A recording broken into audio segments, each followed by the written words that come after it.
mga kakugi. Eto, iniwanan ko muna yung mga kasama ko na nandoon sa Manukan.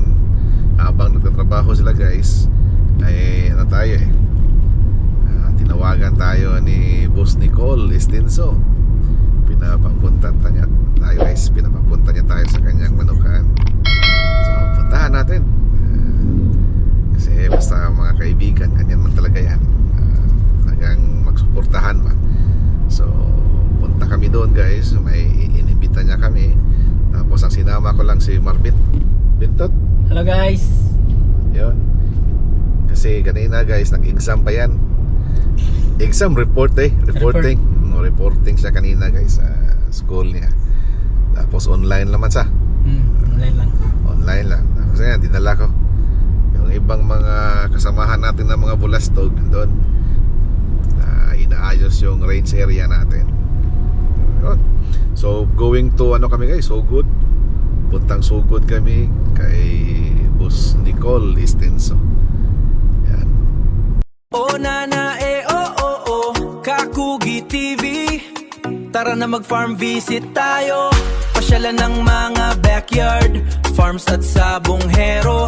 Sa ating larangan, sabay-sabay tayo matuto at kilalanin ang mga bloodline at owner ng kada manukan na ating papasyalan. Kada kwento ay may matutunan tayo. Oh nana Kakugi TV. Tara na mag-farm visit tayo. Pasyalan ng mga backyard farms at sabonghero. Sa ating larangan, sabay-sabay tayo matuto at kilalanin ang mga bloodline at owner ng kada manukan na ating papasyalan. Kada kwento ay may matutunan tayo.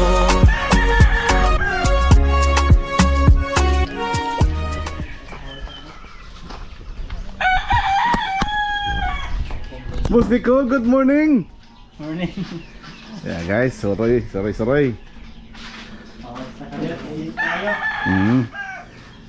Gimingaw si Boss Nicole na to guys. Giparit na. Gipasuroy. Oh, ano ka? Greetings muna sa mga natin. Magandang tanghali sa lahat. Alright. Dut nga sa. Oh, incubator to tayo. Amo na yung incubator?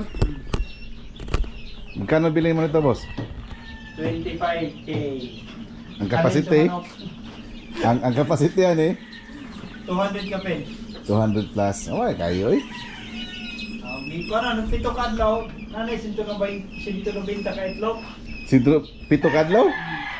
Kana. 28 ka ba gamit? Pila na kabuki mong piso ron? Sige, magkahalin. Kuhan, gamayin lang, gatos garo. Gatos. Saan sa mana? Sa nasyonal na? Sagol. Sagol. Local national. Sagol, nasyonal ug local. Yan. Ang hiniktan na to puno na. Pag kuhan man so, puno man ako ang kuhan. Ako ATP, got 100 ka TP, puno. Ano sa imong next harvest mo? Mga June. Kuhan. June. June, yeah. Kuha na, local. Local. Next. Kuhan man. Nag-early bird ba ka, boss? Hurot na. Horot na. Ako ang local, gamay na lang. Dali ang horot. Gipakyawan man. Ayo. Oh, pakyawan. Pakiat skwinta ka bo. Ang nana. Kuhan, 20 o 30, mga 70 tanan na kuhan. Skwinta. Okay kayo. Kani, nanagin na yun nagkuhan. Naana na yung nagsada na. September, first week, ano yun? Di old, ito man. Kuhan, dili. 3 months old. 3 months. Pero baligyan mo sa manana 3 months, boss. 1.5 per month ang ako lalaki. 1.5 per month, lalaki, pang material na no? Pang material, mo man ato din ni Brady. Straight na naman yun. Maglahi naman dyan kag kuan. Pang Mga crosses, pang gamit ba, no? Ngayon dito sa Manukan mo, boss, nagmamawer ka pa rin. Mamawir pa rin. Bangit man tingnan kung humaba ang mga damo. Tapos ang damo natin dito, hindi katulad ng ibang farm na Carabao grass. May portion dito na kugon, kaya pangit tingnan ba. Lalo na araw-araw welcome, wala tayong day off kung may magbisita. At least. talagang welcome lahat. Oo, pero presentable ba, no? Oo, talagang. Tapos tayo maglakad-lakad tayo ng gabi sa farm dito sa sa mga manok. Tingnan natin kung may ano ba sila. Hindi tayo hindi tayo baka matuklaw tayo ng aso halimbawa kasi mataas ang damo, hindi natin makita. Yun nga. Oh, Tsaka tapos pangit yung tingnan. yung ibang mga predators, at least makikita natin yung mga daga, Oo nga. yung mga sa tao na bayawak, Oo. no? Dito lalo na ang bayawak dito, mga malaki. O kasi yung river na yan dyan Oo. sa gilid. Pero ang init dito, boss. Grabe ba ang init dito? Hindi naman gaano. Ano lang, normal, tulad lang ng nito. Pero sa gabi talagang Malamig. medyo malamig. Medyo malamig talaga. Anong araw yun? Nakaraang araw, umulan doon sa amin dito, umulan. Walang ulan dito. Walang ulan. Pero dito, ganito lang ang hangin. Presko. Itong puno kasi naman, ito, isa sa nagbibigay ng ano. Oo, pero parang nag-ano din siya. Nag-molt din. Oh, nag-molt nga. Halos araw-araw magligpit ng yung mga Dahon. dahon. Marami pa rin hanggang ngayon. Yun na nga. Yung sa manok pa, nag-molt siya ba? Hindi ba ito pinabombahan, boss, para Hindi. mamunga? Hindi. Ang kabila, nagbumba siya pero dito hindi. Kasi Dito. nandito Yung mga manok kasi. Tapos hindi naman ito ang source of income natin. Kaya Yung mangga. mga manok naman. Kaya ang manok ang priority. Tama. Sabi niya, Ngayon, boss ba, matanong ko lang. Kasi ang dami mong mga itlog ngayon na every 7 days ba yun? 100 plus ang maano? 100 plus. Ngayon, last na lunod ko, 7 days pagkulik ko, 190 plus, 195 yata. 1 week yan ha? O 190. 28 lang na babae. 28 na inahin. Tapos ang lalaki niyan, 6 lang. 6. So isa kalinyada, isang lalaki. 6, 4, Anim, depende. Depende sa kagaya nitong Spangled Black Kelso, Mm. dalawang broodcock ang ginamit ko. Ang isang broodcock 6, ang isa 7. Mm. Kaya ngayong araw na to 3, bukas 4 ganun. Ano lang. Yung spangled mo na Black Kelso galing Ayan. Gawa na natin 'yan. Gawa mo na yan. Ang yan, Black Kelso galing sa kanya. MNA. Ang White Lemon galing din sa kanya, pero tayo na ang nag-mix. Nag-blend. Tayo na nag-mix. Yan. Nag-blend sa ilang taon natin na ginagawa. Yun. May lumabas na isang babae, kaya sa ngayon tinuloy-tuloy din natin. Mm-mm. Tapos isa pa doon, maraming nakagusto. Tama. And aside from that, mga kakugi, talagang nakaka-proud din.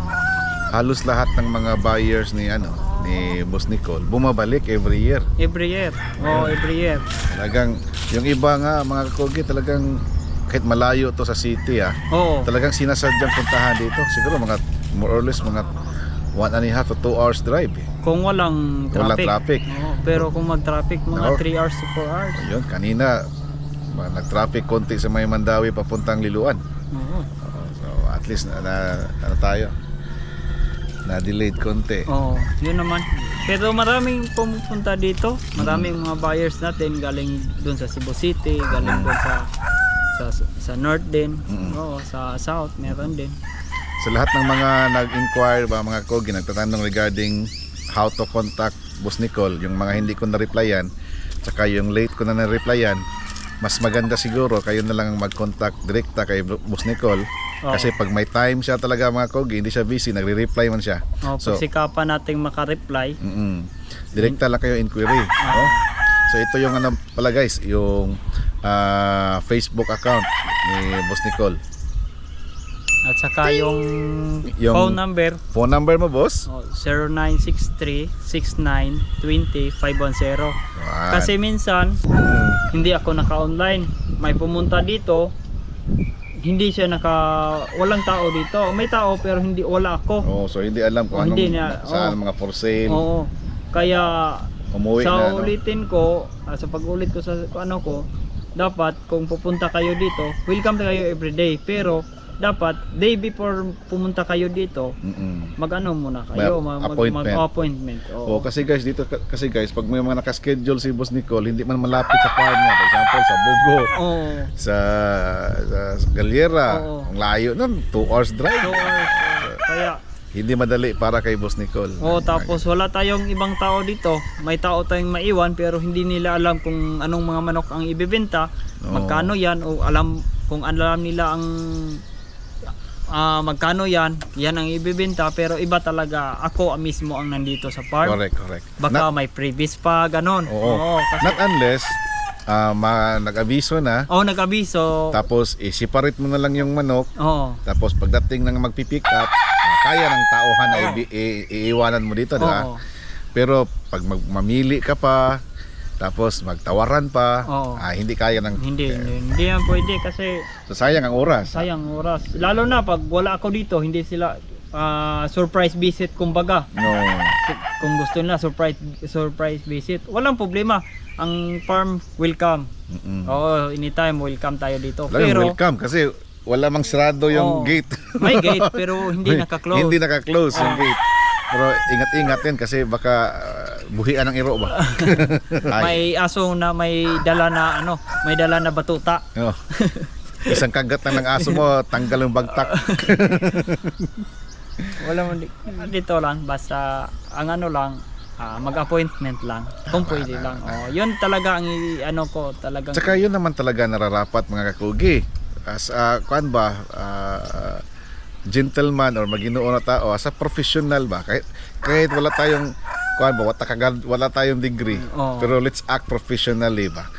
Pag pupunta ka sa isang lugar, may pupuntahan ka, dapat mag-abiso ka. Oo nga. Kasi magyaw-yaw na rin ka nga, wa ko atubangan, kaya wa man jud ka mag-sulti pod, no? Isa pa dyan, pagtatawag tayo, dapat text muna, tapos boss pwede makatawag, ganun ba? Especially formal, especially yung hindi mo pa close ba. For example, nag-ring, may tumawag, hindi mag-appear yung pangalan kung sino tumawag. Sa akin guys, hindi ko yan sasagutin. Alam naman natin na maraming scammer ngayon na pagtawag mo, nako, pindot na nga to, pwede na kang unsa imong makuha, di ba? Masudlan ng imong mga accounts, mga ganyan ba. So text muna. Kasi may mga times kasi na yung mga gusto nating kausapin, katulad dito, nagbablog, tapos nagre-ring yung cellphone mo, hindi ka talaga masasagot. Oo nga. Di ba? I-off talaga yan. Or nagda-drive ka, tapos grabe ang sa daan, so para to avoid mga ba. So yun mga kakugi, abiso lang talaga. Oo nga. Yan naman ang pinakaano yan. Kahit hindi naman dito, kahit iba pa. It's a sign of respect also. Parang respect mo na yung mag-abiso ka. Boss Nicole, punta kami dyan. Oo nga. Bukas, nandyan ka ba mga alas 9 ng umaga? Kahit ano pang oras basta day before pagpunta nila dito, dapat talaga para mano natin ba? Maka-prepared. Baka makaluto tayo ng mga fresh seafood o yung makapaakyat sa buko, makainom lang ng fresh buko. Oo nga, dapat yun naman kasi alam naman natin na tayo nahilig tayo sa talagang magluto-luto. At isa pa niyan, Boss Nicole, halos lahat ng mga farm owners hindi nakatira sa farm. Oo nga. Di ba? So aalis pa nandun sa bahay tapos pupunta sa farm. Hindi natin alam ang distansya ng farm sa bahay. Dito sa inyo boss, yung bahay mo talaga at least malapit lang, siguro mga 2 kilometers, 1 kilometer, mga ganyan. Dali lang at 5 minutes nandito na si Boss Nicole. Or minsan, pag may naka-appointment na, dito na si Boss Nicole matutulog. Dito, halos gabi ako dito matutulog. Almost dito every day. Uuwi lang ng saglit, babalik na naman, ganun lang dito. Nandito lang ako. Minsan, dadalhin ko pamilya ko dito, ganun. So yun. Ganun lang ang ko. Ganda ng natin guys ha. Para sa mga lahat ng mga bibisita sa mga farm, kahit saang farm kayo magpunta mga kakugi, abiso lang talaga ito.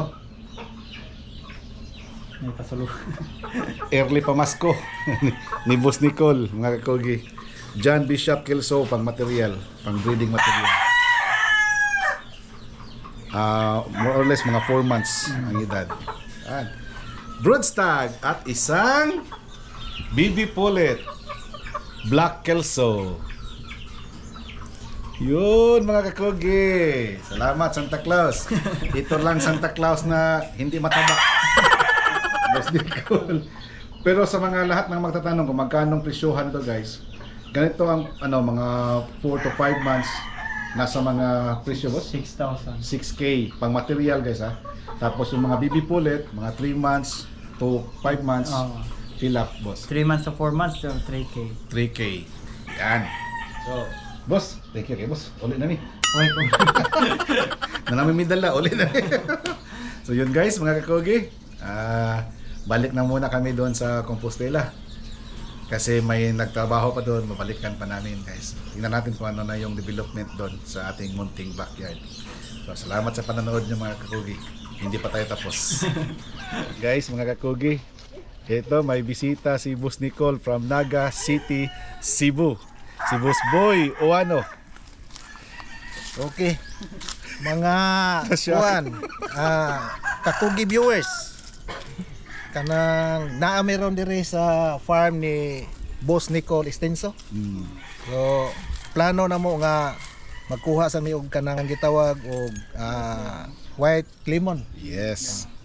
So nag-abot mi ni Boss Kakugi na diri ron kay nabiling ko na yung cellphone. Nabili na cellphone. Ano ka ni murag tungod tingin ni sa ngidaro na boss. Oh. Di boss, dali ko kay nakadaan naman kog manok. Ah, Nakalimtan, nagbit-bit ko magpalit pa tagbuyot. oh. Yung nakapalit ni ko. Magpa-sounds ako. Wala may sounds. Anyway guys, dito lang sila sa Naga City, Cebu. Tapos matagal na pala silang subscriber natin si Boss Boy. Boss Siman ka boss? Taga din nila. So, nagpa-farming ka rin? Balak boss. Balak Balak. pa lang. Oh. Ano pa lang. So welcome to the club. Sa mga sabong hero. So Boss Boy, salamat kayo. At saka dahil sa kanya, sa iyo boss Kakugi, parang marami ka natulungan na mga Mga backyard. backyard. Yung mga Brother. maliliit na yan. Kasi sa paggawa ko niyan guys, para na lang din tinutulungan ko yung sarili ko. Kasi pagpasyal ko sa iba-ibang lugar, marami akong matutunan. Tapos nakakuha ako ng mga magagandang mga linyada sa manok. Tapos na-share ko sa mga viewers natin at the lower price. Ma'am, Ikaw na sa tabi kay. Sige Hello. mo kung tanaw mo. si pangalan ma'am? Lisa. Lisa Oano. Uy, kibalo ba ka? Lisa Oano, akong friend, isa sa mga close friend ako. Kapitan Lisa Oano, kapitan sa Barangay Upaw. Ah, Mama ni Konsehal Anjong. Boss Anjong, kayan. Shout out sa iyo. Pangalan boss? Bono, manager. Bono. Boss, nganlan mo ni Bono, fans ka sa Yuto no. Yeah, Bono, si Bono may singer ng Yuto. Pangalan ko Boy Uwano. Kaya Bono. Kaya nga Bono. Oo. Hilig sa manok, wala pa. Jollibee nga manok. Salamat ka ninyo, mama.